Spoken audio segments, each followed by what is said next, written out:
नमस्कार, मैं राकेश कुमार सोनी फिर आपके सामने टीम प्रिंस से। साथियों, जनरल साइंस में कंपटीशन लेवल के लिए जो अपन ने मुहिम चला रखी है, आशा करता हूं कि आप उसको ज़्यादा से ज़्यादा समझने का प्रयास कर रहे होंगे। उसी श्रृंखला में आगे अपन चलते हैं। साथियों, इससे पहले तक अपन ने पढ़ रखा था, कल तक अपन ने किया था आरएनए के दो प्रकार पढ़े थे, अनानुवंशिक और आनुवंशिक आरएनए। अपन ने आनुवंशिक आरएनए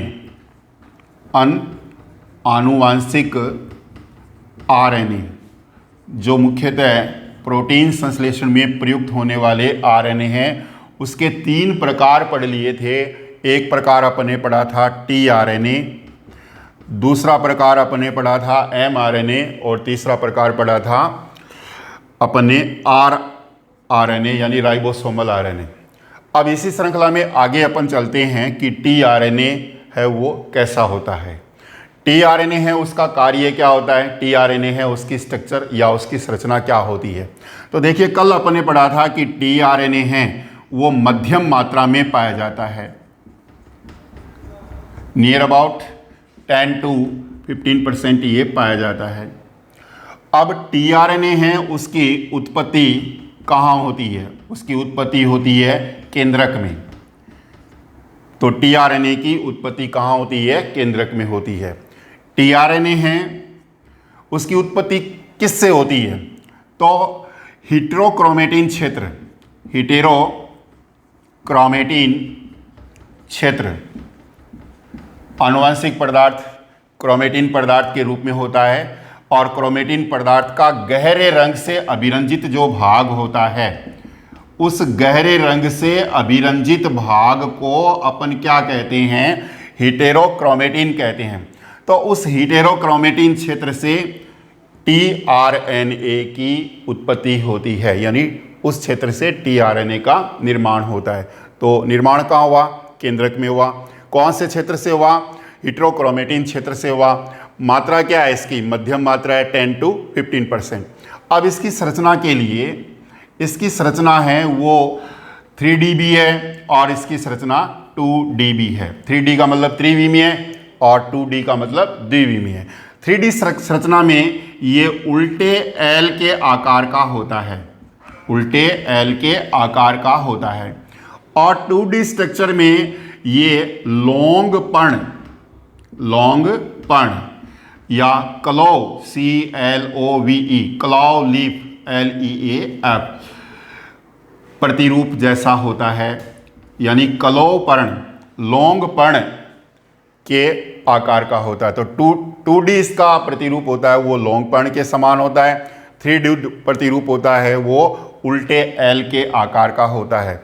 मुख्यतः संरचना में अपन 2D जो स्ट्रक्चर है, जो लॉन्ग पर्ण प्रतिरूप कहलाता है, उसके बारे में स्टडी करते हैं। देखिए, जो लॉन्ग पर्ण प्रतिरूप टीआरएनए का दिया वो बंदा था रॉबर्ट हॉले। तो रॉबर्ट हॉले ने टीआरएनए की संरचना का 2D प्रतिरूप प्रस्तुत किया। वो बंदा कौन है, रॉबर्ट हॉले।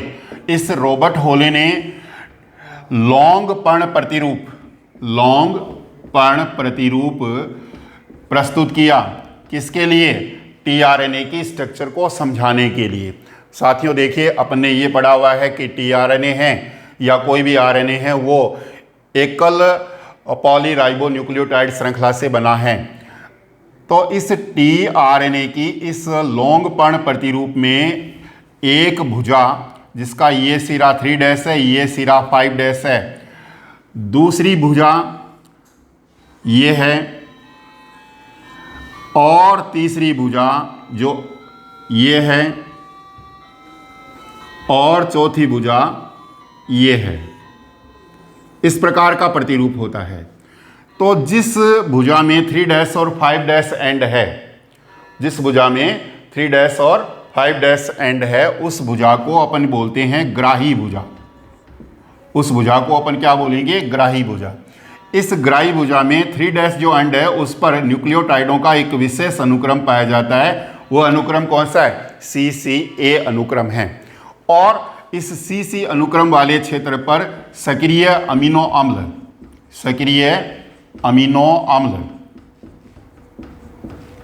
आकर जुड़ता है, तो ये जो साइट हुई उसको अपन क्या बोलेंगे? Amino acid. इसको अपन बोलेंगे एमिनो एसिड अटैचमेंट साइट बोलेंगे।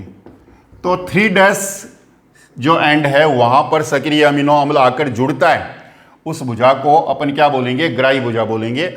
और ग्राही भुजा पर या ग्राही भुजा का कार्य क्या हुआ? सक्रिय अमीनो अम्ल को जोड़ना, क्योंकि यहां पर amino acid, active amino acid attachment क्या है? साइट है। साथियों, इस ग्राही भुजा के विपरीत ये जो भुजा है, इस भुजा को एंटीकोडॉन भुजा बोलते हैं। और इस भुजा पर एक लूप पाया जाता है, ये लूप है। इस लूप को अपन एंटीकोडॉन लूप बोलते हैं। ये एंटीकोडॉन लूप है या भुजा है, उसका कार्य क्या है? mRNA पर स्थित कोडॉन को पढ़ना। तो कोडॉन रीडिंग करने का काम कौन करता है? एंटीकोडॉन भुजा करती है। एंटीकोडॉन भुजा पर एक लूप प्रेजेंट है, उस लूप को अपन क्या कहेंगे? एंटीकोडॉन लूप कहेंगे। और एंटीकोडॉन लूप पर विशेष एंटीकोडॉन पाया जाता है। कोडॉन और एंटीकोडॉन क्या है, मैं आपको अलग से समझाऊंगा। आपको यहां तक ये याद रखना है कि ग्राही भुजा का कार्य है सक्रिय अमीनो अम्ल को जोड़ना, और इसके विपरीत जो भुजा tRNA में है उसको अपन क्या बोलते हैं? एंटीकोडॉन भुजा। और एंटीकोडॉन भुजा पर क्या है? एक लूप है जिसका नाम क्या है? Anticodon loop. और इस एंटीकोडॉन लूप पर क्या पाया जाता है? विशेष एंटीकोडॉन पाया जाता है। और विशेष एंटीकोडॉन है वो mRNA पर कोडॉन को पढ़ने का कार्य करता है। तो कोडॉन को पढ़ने का कार्य कौन करता है? tRNA करता है। अब देखो, ये जो भुजा जिसको DHU भुजा बोलते हैं, DHU भुजा, पूरा नाम है डाई हाइड्रो